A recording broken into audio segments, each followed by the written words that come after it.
Hi friends, welcome back to KL01 world of knowledge PSC ക്ലാസ്സുകളിലേക്ക് ഏവർക്കും സ്വാഗതം. നമ്മൾ കഴിഞ്ഞ ക്ലാസ്സുകളിൽ അവസാനം പറഞ്ഞു നിർത്തിയത് ബോംബെ പദ്ധതിക്ക് പിന്നിൽ പ്രവർത്തിച്ച മലയാളിയെ കുറിച്ചൊക്കെ ആയിരുന്നു. ജോൺ മത്തായി എന്നായിരുന്നു അദ്ദേഹത്തിന്റെ പേര്. ഓക്കെ, ബോംബെ പദ്ധതിക്ക് പിന്നിൽ പ്രവർത്തിച്ച മലയാളി ജോൺ മത്തായി. നമ്മൾ പഠിച്ചുകൊണ്ടിരിക്കുന്നത് എക്കണോമിക്സ് ആണ്. എക്കണോമിക്സിലെ ആസൂത്രണ കമ്മീഷനെ കുറിച്ചാണ് ഇന്ന് നമ്മൾ പഠിക്കാനായിട്ട് പോകുന്നത്. നമ്മൾ ക്ലാസ്സുകളിലേക്ക് പോയല്ലോ കൂട്ടുകാരെ, പോകാം നമ്മുടെ ക്ലാസ്സിലേക്ക്.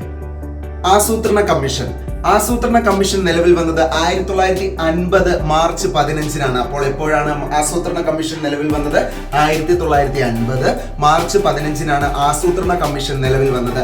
പഞ്ചവത്സര പദ്ധതികളുടെ രൂപരേഖ തയ്യാറാക്കിയിരുന്നത് ആസൂത്രണ കമ്മീഷനാണ്. പഞ്ചവത്സര പദ്ധതികളുടെ രൂപരേഖ തയ്യാറാക്കിയിരുന്നത് ആസൂത്രണ കമ്മീഷനാണ്. പഞ്ചവത്സര പദ്ധതികളുടെ രൂപരേഖ തയ്യാറാക്കിയിരുന്നത് ആസൂത്രണ കമ്മീഷനാണ്. ആസൂത്രണ കമ്മീഷന്റെ ആദ്യ അധ്യക്ഷനാണ് ജവഹർലാൽ നെഹ്റു. അപ്പൊ ആരാണ് ആസൂത്രണ കമ്മീഷന്റെ ആദ്യത്തെ അധ്യക്ഷൻ എന്നുള്ള ചോദ്യത്തിന് ഉത്തരം ഒന്നേ ഉള്ളൂ. ജവഹർലാൽ നെഹ്റു ആണ് ആസൂത്രണ കമ്മീഷന്റെ ആദ്യത്തെ അധ്യക്ഷൻ എന്ന് പറയുന്നത്. ആസൂത്രണ കമ്മീഷന്റെ ആദ്യ ഉപാധ്യക്ഷനാണ് ഗുൽസാരിലാൽ നന്ദ. നമ്മുടെ ആസൂത്രണ കമ്മീഷന്റെ ആദ്യ ഉപാധ്യക്ഷൻ ആരാണ്? ഗുൽസാരിലാൽ നന്ദ. ആസൂത്രണ കമ്മീഷന്റെ ആദ്യ ഉപാധ്യക്ഷൻ ആരാണ്? ഗുൽസാരിലാൽ നന്ദ. ആസൂത്രണ കമ്മീഷന്റെ അവസാനത്തെ അധ്യക്ഷനാണ് നരേന്ദ്രമോദി. ആസൂത്രണ കമ്മീഷന്റെ അവസാനത്തെ അധ്യക്ഷൻ നരേന്ദ്രമോദി. ശ്രീ നരേന്ദ്രമോദിയാണ് ആസൂത്രണ കമ്മീഷന്റെ അവസാനത്തെ അധ്യക്ഷൻ എന്ന് പറയുന്നത്. അവസാനത്തെ ഉപാധ്യക്ഷൻ മൊണ്ടേങ് സിംഗ് അലുവാലിയ. എന്താണ് അവസാനത്തെ ഉപാധ്യക്ഷൻ ആരാണ്? മൊണ്ടേങ് സിംഗ് അലുവാലിയ.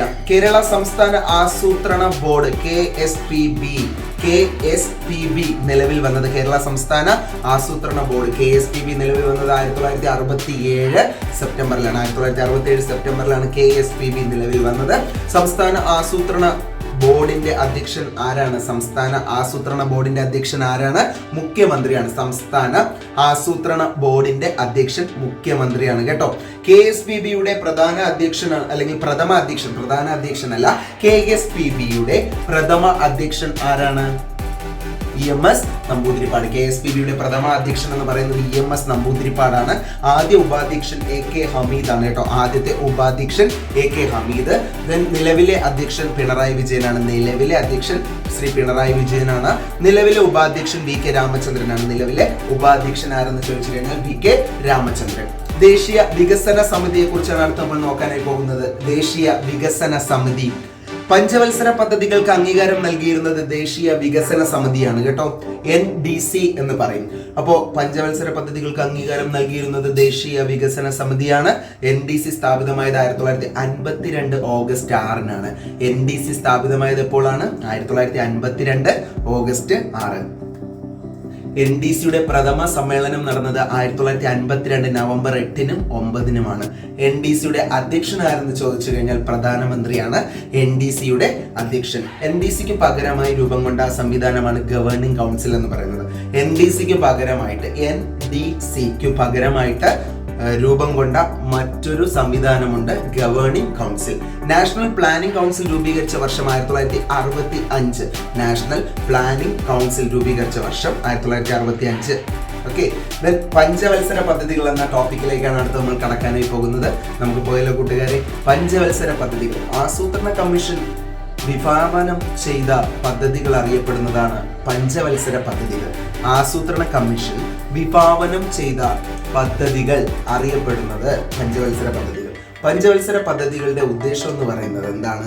ഒരു പ്രത്യേക മേഖലയ്ക്ക് മുൻഗണന നൽകി 5 വർഷം കൊണ്ട് ലക്ഷ്യം നേടുക. ഒരു പ്രത്യേക മേഖലയ്ക്ക് മുൻഗണന നൽകിയതിനു ശേഷം 5 വർഷം കൊണ്ട് അതിന്റെ ലക്ഷ്യസ്ഥാനത്തേക്ക് എത്തിച്ചേരുക എന്നതാണ് പഞ്ചവത്സര പദ്ധതികൾ കൊണ്ട് ഉദ്ദേശിക്കുന്നത്. ഇന്ത്യയിൽ പഞ്ചവത്സര പദ്ധതികൾക്ക് തുടക്കം കുറിച്ചത് ജവഹർലാൽ നെഹ്റു ആണ് കേട്ടോ. ഇന്ത്യയിൽ പഞ്ചവത്സര പദ്ധതികൾക്ക് തുടക്കം കുറിച്ചത് ജവഹർലാൽ നെഹ്റു. ഇന്ത്യയിൽ പഞ്ചവത്സര പദ്ധതികൾക്ക് തുടക്കം കുറിച്ചത് ആരാണ്? ജവഹർലാൽ നെഹ്റു ആണ്. ഇന്ത്യയിൽ പഞ്ചവത്സര പദ്ധതികൾക്ക് തുടക്കം കുറിച്ചത് ജവഹർലാൽ നെഹ്റു. ഈ ചോദ്യം ഇടയ്ക്കിടയ്ക്ക് PSC ആവർത്തിച്ച് ചോദിക്കുന്ന ഒരു ചോദ്യം കൂടിയാണ്. പഞ്ചവത്സര പദ്ധതി എന്ന ആശയം ഇന്ത്യ കടമെടുത്തത് USSR-ൽ നിന്നാണ്, അഥവാ റഷ്യയിൽ നിന്നാണ് കേട്ടോ. പഞ്ചവത്സര പദ്ധതി ഇന്ത്യ കടമെടുത്തത് എവിടെ നിന്നാണ്? ആശയം കടമെടുത്തത് പഞ്ചവത്സര പദ്ധതി എന്ന ആശയം കടമെടുത്തത് USSR-ൽ നിന്നാണ്. പഞ്ചവത്സര പദ്ധതി ലോകത്ത് ആദ്യമായി നടപ്പിലാക്കിയത് ജോസഫ് സ്റ്റാലിനാണ്. പഞ്ചവത്സര പദ്ധതി ലോകത്ത് ആദ്യമായി നടപ്പിലാക്കിയത് ജോസഫ് സ്റ്റാലിനാണ്. കൂട്ടുകാരെ, തൽക്കാലം ഇന്ന് ഇത്രയും കാര്യങ്ങൾ പറഞ്ഞു നിർത്തുകയാണ്.